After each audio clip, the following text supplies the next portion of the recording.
Give ear, O my people, to my law, incline your ears to the words of my mouth. I will open my mouth in a parable, I will utter dark sayings of old, which we have heard and known, and our fathers have told us. We will not hide them from their children, shewing to the generation to come the praises of the Lord, and His strength, and His wonderful works that He hath done. For He established a testimony in Jacob, and appointed a law in Israel, which He commanded our fathers, that they should make them known to their children, that the generation to come might know them, even the children which should be born, who should arise and declare them to their children, that they might set their hope in God, and not forget the works of God, but keep His commandments, and might not be as their fathers, a stubborn and rebellious generation, a generation that set not their heart aright, and whose spirit was not steadfast with God. The children of Ephraim, being armed, and carrying bows, turned back in the day of battle. They kept not the covenant of God, and refused to walk in His law, and forgat His works, and His wonders that He had shewed them. Marvelous things did He in the sight of their fathers, in the land of Egypt, in the field of Zoan. He divided the sea, and caused them to pass through, and He made the waters to stand as an heap. In the daytime also He led them with a cloud, and all the night with a light of fire. He clave the rocks in the wilderness, and gave them drink as out of the great depths. He brought streams also out of the rock, and caused waters to run down like rivers. And they sinned yet more against Him by provoking the Most High in the wilderness. And they tempted God in their heart by asking meat for their lust. Yet, they spake against God, they said, Can God furnish a table in the wilderness? Behold, He smote the rock, that the waters gushed out, and the streams overflowed. Can He give bread also? Can He provide flesh for His people? Therefore the Lord heard this, and was wroth, so a fire was kindled against Jacob, and anger also came up against Israel. Because they believed not in God, and trusted not in His salvation. Though He had commanded the clouds from above, and opened the doors of heaven, and had rained down manna upon them to eat, and had given them of the corn of heaven.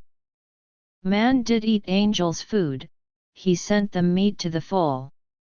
He caused an east wind to blow in the heaven, and by His power He brought in the south wind. He rained flesh also upon them as dust, and feathered fowls like as the sand of the sea. And He let it fall in the midst of their camp, round about their habitations. So they did eat, and were well filled, for He gave them their own desire. They were not estranged from their lust.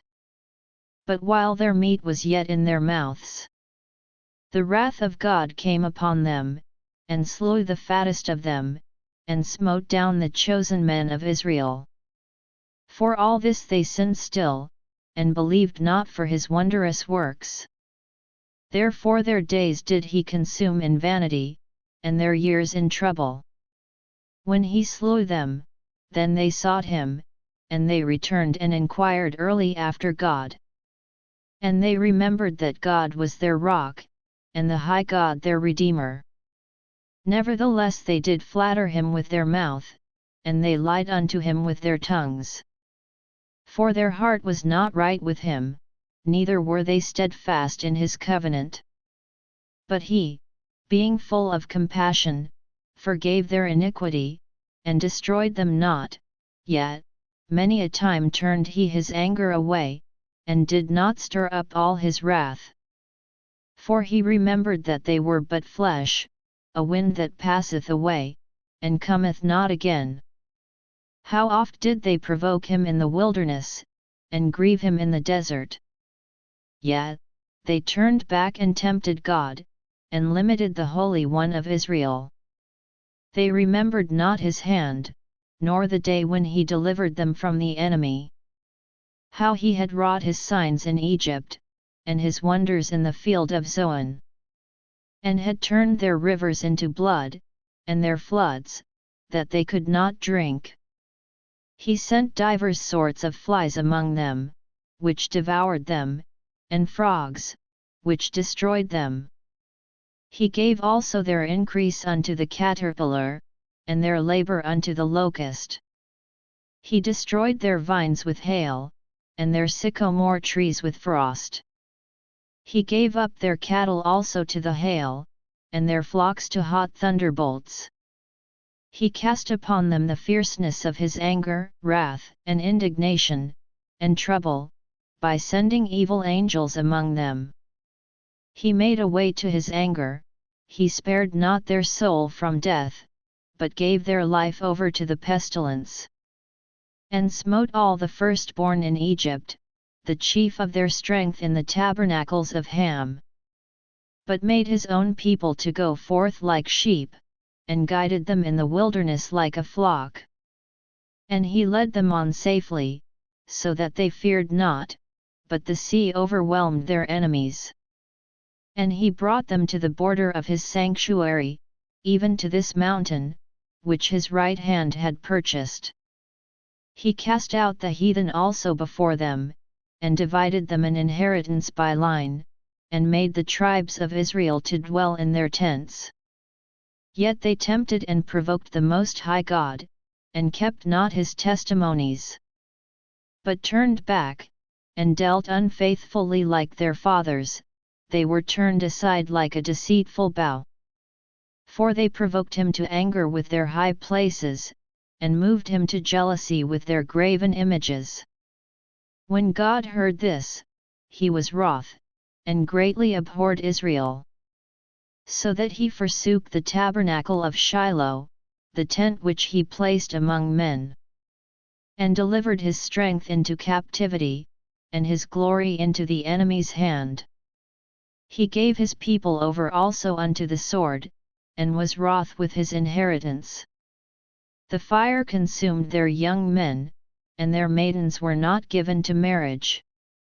Their priests fell by the sword, and their widows made no lamentation. Then the Lord awaked as one out of sleep, and like a mighty man that shouteth by reason of wine. And he smote his enemies in the hinder parts, he put them to a perpetual reproach. Moreover he refused the tabernacle of Joseph, and chose not the tribe of Ephraim, but chose the tribe of Judah, the Mount Zion which he loved. And he built his sanctuary like high palaces, like the earth which he hath established forever. He chose David also his servant, and took him from the sheepfolds. From following the ewes great with young he brought him to feed Jacob his people, and Israel his inheritance. So he fed them according to the integrity of his heart, and guided them by the skillfulness of his hands.